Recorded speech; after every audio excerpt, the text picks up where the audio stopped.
or 3-year-old magic, 6-year-old magic game or something like that. It says what it is. So that stuff came.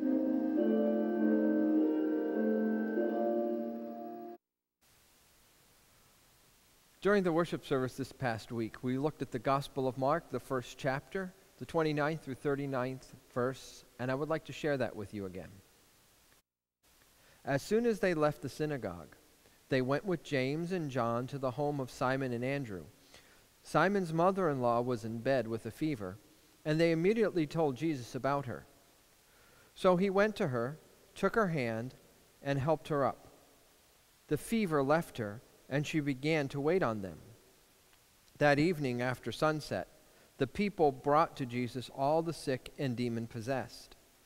The whole town gathered at the door, and Jesus healed many who had various diseases. He also drove out many demons, but he would not let the demons speak, because they knew who he was. Very early in the morning, while it was still dark, Jesus got up, left the house, and went off to a solitary place where he prayed.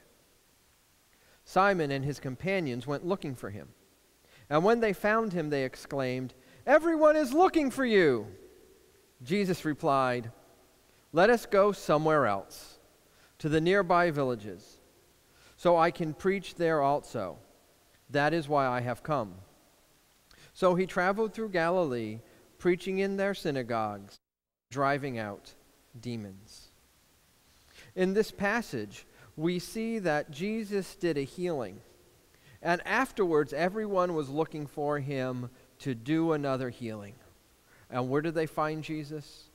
All alone.